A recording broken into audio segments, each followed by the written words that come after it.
आप सभी छात्राओं को मेरा नमस्कार।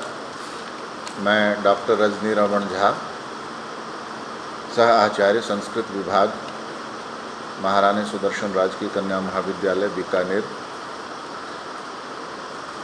आप सब मुझसे कुछ तो ज़रूर परिचित होंगे। यह आदेश हुआ है निदेशालय कॉलेज शिक्षा द्वारा कि आपको इस तरह से ई शिक्षा, ई लर्निंग कराई जाए, जिसमें वीडियो आपके व्हाट्सएप ग्रुप पर, आपका एक व्हाट्सएप ग्रुप बना जाए, वीडियो डाला जाए और कुछ लिखकर उसको पीडीएफ के रूप में भी भेजा जाए। तो जैसा कि हमने व्हाट्सएप ग्रुप बना लिया है और अब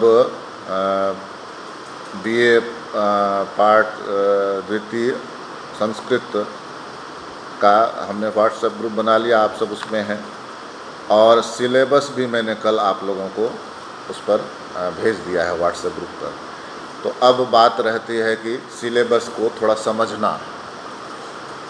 तो जैसे आपको दो सिलेबस में दो प्रश्न पत्र होंगे, एक प्रथम एक द्वितीय। तो आज हम प्रथम प्रश्न पत्र को समझते हैं। तो प्रथम प्रश्न पत्र में 5 इकाइयाँ होंगी। इसमें से 3 इकाई तो केवल अभिज्ञान शाकुंतलम से संबंधित होगी, यानी 60 अंकों का अभिज्ञान शाकुंतलम का होगा। ऐसा पहले था, अब ऐसा नहीं है। अब थोड़ी प्रश्नोत्तर की व्यवस्था बदल गई है। पहले हम इसको देख लेते हैं, फिर उसको समझेंगे। तो 3 इकाइयों में अभिज्ञान शाकुंतलम है और 1 इकाई में कृत प्रत्यय है, तद्धित प्रत्यय है और स्त्री प्रत्यय है, चौथी इकाई में। और 5वीं इकाई में संस्कृत साहित्य में काव्यों का, वीर काव्यों का, खंड काव्यों का, नाटकों का और कथा साहित्य का अध्ययन है। तो 5 इकाइयाँ हैं। अब इसमें अंक विभाजन कैसे होगा? तो अभी तक आपको जिस तरह से आपने प्रथम वर्ष में देखा होगा कि प्रथम 10 प्रश्न जो हैं वो 2-2 अंकों के हैं। तो इसको वस्तुनिष्ठ प्रश्न कहते हैं। 10 प्रश्न होंगे यानी 20 अंकों के। तो क्या होते हैं ये वस्तुनिष्ठ प्रश्न? तो जैसे अभिज्ञान शाकुंतलम है, अभिज्ञान शाकुंतलम का नायक कौन है? अभिज्ञान शाकुंतलम का नायक दुष्यंत है, तो ये 2 अंक का प्रश्न होगा। नायिका कौन है? शकुंतला है। शकुंतला की 2 सखियों के नाम बताइए, प्रियंवदा और अनसुईया। यह 50 शब्दों का, इससे अधिक नहीं लिख सकते, 50 शब्दों का उत्तर होगा, एकदम छोटा छोटा उत्तर, और 2-2 अंकों का होगा। तो 10 प्रश्न ऐसे होंगे तो 20 अंकों का ऐसा होगा। जैसे कृत प्रत्यय में मान लीजिए कहा कि कृत प्रत्यय का सूत्र बताइए, तो तव्य तव्यानियरः एक सूत्र हो गया उसमें। तो कोई एक सूत्र बताइए, तो कोई एक सूत्र बता दें। कोई एक प्रत्यय बताइए कृत प्रत्यय, तो तव्य प्रत्यय हो गया या तव्यत प्रत्यय हो गया या अनियर प्रत्यय हो गया। तो इस तरह से वो 2 अंकों का हो गया। फिर ये जैसे कि वाल्मीकि रामायण के रचयिता कौन है? वाल्मीकि है। तो इस तरह से 2-2 अंकों के 10 प्रश्न होंगे। ये हो गया दूसरा। दूसरी जो इकाई होगी वह 200 शब्दों वाली होगी। तो इसमें कुछ वस्तुनिष्ठता होती है और कुछ विषय निष्ठता होती है। यानी कि कुछ तो आपको उसके जो जैसे मान लीजिए अभिज्ञान शाकुंतलम है, अभिज्ञान शाकुंतलम में 7 अंक हैं। तो उन 7 अंकों के पहले 1 से 4 एक हिस्सा है और 5 से 7 दूसरा हिस्सा है। तो कोई एक श्लोक दे दिया गया और उसकी व्याख्या बताइए। उसी तरह से छंद जो दे दिया गया कि इस शिखरणी छंद का उदाहरण, या इंद्रवज्रा छंद का उदाहरण, या उपेंद्र वज्रा छंद का उदाहरण, आर्या छंद का भी उदाहरण है अभिज्ञान शाकुंतलम में। तो इस तरह से एक छंद दे दिया गया कि इसकी आप छंद को सोदाहरण बताएं। ध्यान रखना है कि छंद के सारे लक्षण और उदाहरण अभिज्ञान शाकुंतलम से ही होने हैं, अलग से नहीं है। ये ध्यान रखने वाली बात है। तो इस तरह से हो गया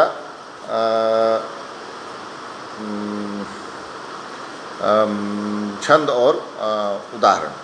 थोड़ा सा इसको और देख लेंगे, सिलेबस और अच्छी तरह से समझ लेंगे जब हम अभिज्ञान शाकुंतलम पढ़ने लगेंगे तब। फिर जैसे तीसरी इकाई हो गई छंद एवं लक्षण और उदाहरण। तो छंद के लक्षण और उदाहरण तो अभिज्ञान शाकुंतलम से ही लेने हैं, ये ध्यान रखने वाली बात। चौथी इकाई जो है वह कृत प्रत्यय है, तद्धित प्रत्यय है और स्त्री प्रत्यय है। तो इनके जो सूत्र हैं उन सूत्रों की उदाहरण सहित, जैसे तव्य तव्यानियर, अब इसका उदाहरण भी देना है और उसकी व्याख्या भी करनी है। तो सोदाहरण व्याख्या करनी, सूत्र की व्याख्या करनी। तो यह देखने वाली बात है कि जैसे तव्य तव्यानियर हो गया, यत अचो यत है, रिहलोर्ण्यत है, रणवल त्रिचो, ये ऐसे तुमुन, इन सब के सूत्र बने हुए हैं। तो उन सूत्रों की व्याख्या करनी है और उनका एक उदाहरण, जैसे तुमुन में पठितुम हो जाएगा, तव्य तव्यानियर में गंतव्य, क्षंतव्य, पानीय, इस तरह के उदाहरण हैं। तो इन उदाहरणों को भी हम देखेंगे, सूत्र की व्याख्या करेंगे और उदाहरणों को देखेंगे। तद्धित, फिर ये कृत के बाद तद्धित, इसमें भी वही बात है कि जैसे मतुप है, मतुप का सूत्र कौन सा है। जैसे इन प्रत्यय है, उसका सूत्र क्या कौन सा है। ठक प्रत्यय है, उसका सूत्र कौन सा है। और इन सूत्रों की व्याख्या करनी है और उसका एक उदाहरण देना है। त्व तल, जैसे मतुप से शक्तिमान जैसे बनता, शक्ति में मतुप प्रत्यय लगकर शक्तिमान बनता, और बल में वतुप प्रत्यय लगकर बलवान बनता है, मतुप से ही वतुप बनता है। इन जैसे है राग दशरथ में इन प्रत्यय लग के, नहीं, इसका उदाहरण अभी इस समय मुझे उपस्थित नहीं है, लेकिन देख लेंगे। ठक में इक हो जाता है, जैसे नाव है, नाविक हो जाएगा। त्व, पुरुष में त्व लग गया, पुरुषत्व हो गया। तल, जन में तल लग गया, जनता हो गया। तो इस तरह से इन प्रत्ययों को हमने पढ़ना है। इनके सबके सूत्र हैं और सूत्रों की व्याख्या करनी है और उनका उदाहरण देना है। ये सब हम आगे जब विषय पढ़ने लगेंगे तब समझेंगे उसको। अभी एक सामान्य मोटा मोटी आपको बताया जा रहा है। उसके बाद स्त्री प्रत्यय है, अजाद्यत टाप, अज में और जिसके अंत में अ है उसमें टाप लगाया जाता है, जैसे अजा है, एडका है, मुशिका है, इस तरह से शब्द बनते हैं। तो ये स्त्री प्रत्यय क्या होता है कि जो शब्द सामान्य रूप से पुल्लिंग में प्रयुक्त होते हैं और वे शब्द जब आ प्रत्यय लगा दिया जाता है, मतलब टाप चाप जा, टाप चाप डाप, तो आ बसता है और आ के कारण से वह अजा, एडका, मुशिका आदि बन जाते हैं।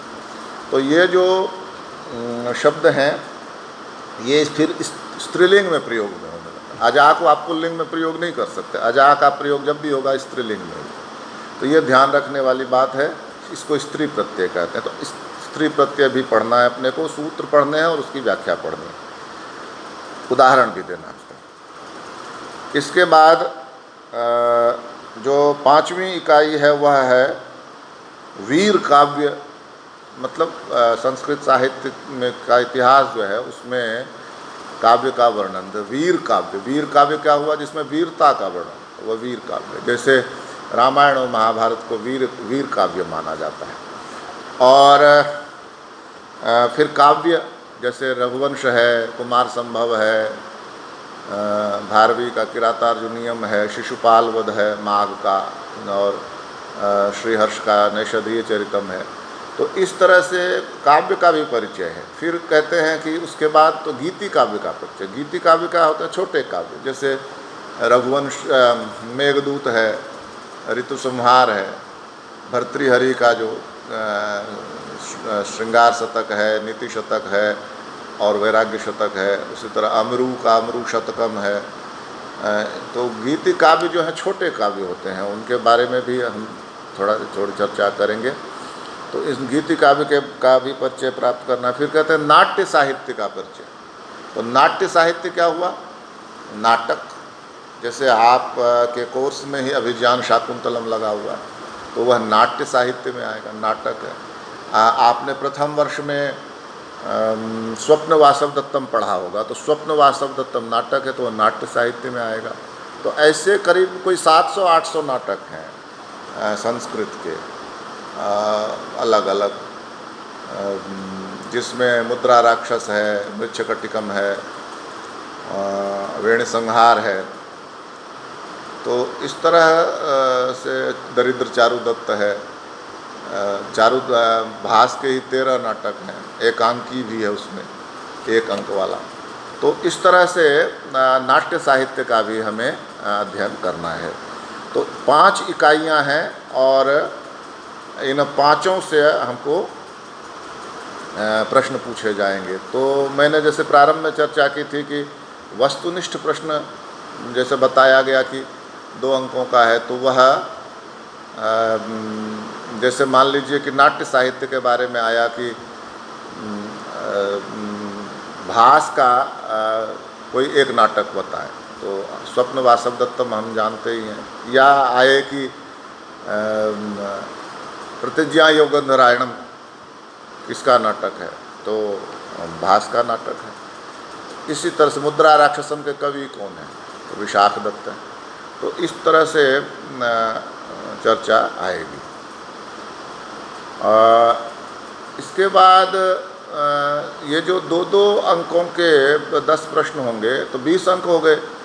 और इसके बाद जो दूसरी इकाई होगी प्रश्न पत्र में, वह 8 अंकों के 5 प्रश्न होंगे। 7 प्रश्न होंगे कुल, उनमें से आपने 5 करने हैं, तो 8 अंकों के 5 प्रश्न होंगे, तो 8 पंचे 40। तो इसमें क्या होगा, तो अभिज्ञान शाकुंतलम का कोई श्लोक दे दिया गया, इसका अर्थ बताइए, कोई छंद दे दिया गया, अब उसका परिचय दीजिए। और या छोटा सा कह दिया गया कि गीति काव्य का संक्षिप्त परिचय दें, रघुवंश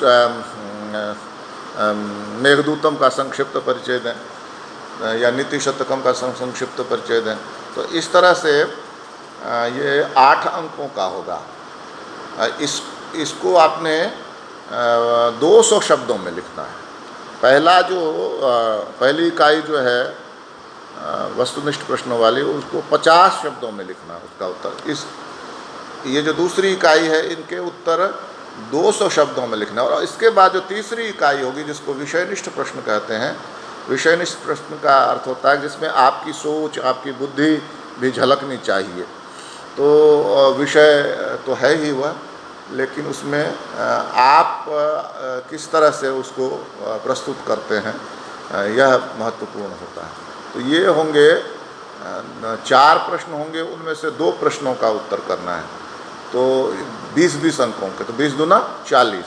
तो 20 पहली इकाई में और 40 दूसरी इकाई में, 60 और 40 ये तीसरी इकाई में। तो इस तरह से 20, 40, 40, 100 अंकों का यह आपका प्रश्न पत्र होगा। सिलेबस आपको भेजा जा चुका है, आप उसको एक बार देख लें, उसको लिख लें और इस वीडियो से उसको मिलाने का प्रयत्न करें, तो और अच्छी तरह से समझ में आएगा।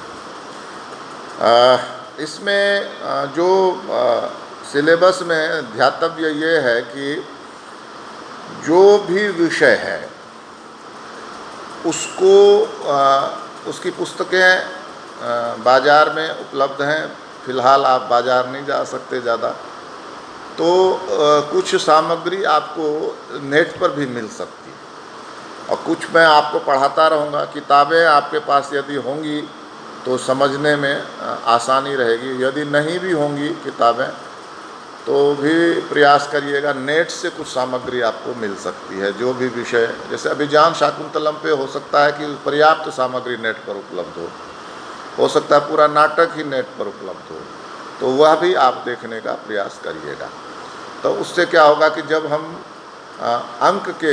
अंकानुसार अध्ययन करेंगे तो हमें उसके साथ चलने में और समझने में आसानी रहेगी। इसलिए पुस्तकों का यदि इस तरह से आप प्रबंध कर सकें तो सोने पर सुहागा। नहीं है तो मैं अपना वीडियो आपको प्रस्तुत करता ही रहूँगा। एक बात जो और बताई गई है कि हमें आपको कुछ असाइनमेंट देना है। असाइनमेंट अंग्रेजी का शब्द है, यदि आपकी समझ में नहीं आए तो उसके लिए यूँ समझ लीजिए कि एक तरह से आपको गृह कार्य जैसा समझ लीजिए। कुछ काम आपको दिया जाएगा कि मैंने इतना तक आपको पढ़ाया है और अब आप इसमें से यह प्रश्न आपको पूछा जा रहा है, आप इसका उत्तर दीजिए। तो आपने उसका उत्तर लिखना है और उत्तर को व्हाट्सएप ग्रुप पर ही डाल देना। तो उससे क्या होगा कि आपका उत्तर जो है और जो मान लीजिए आपकी सहेलियां हैं, आपकी सखियां हैं, उनका उत्तर, उन सब का मिलान करके आपको खुद ही लगने लगेगा कि किसका उत्तर सही अधिक है, किसका उत्तर कम सही है। तो उसको देखने के बाद मैं फिर उसका आकलन करूँगा और आपको बताऊँगा कि इसमें से जो अमुक है उसका उत्तर बहुत बढ़िया है, अमुक है उसके उत्तर को और अच्छा किया जा सकता था, अमुक है उसका उत्तर उतना अच्छा नहीं है, अमुक है उसका उत्तर तो बिल्कुल प्रश्न से संबंधित ही नहीं है। तो इस तरह की बातें भी अपने, जब इस तरह की चर्चा होगी तो आपको विषय को समझने में बहुत आसानी हो जाएगी। तो अभी हमने इस तरह से हमने अपने पाठ्यक्रम के प्रथम प्रश्न पत्र का पारायण किया और बाकी जो दूसरा प्रश्न पत्र है उसका हम कल पारायण करेंगे। धन्यवाद।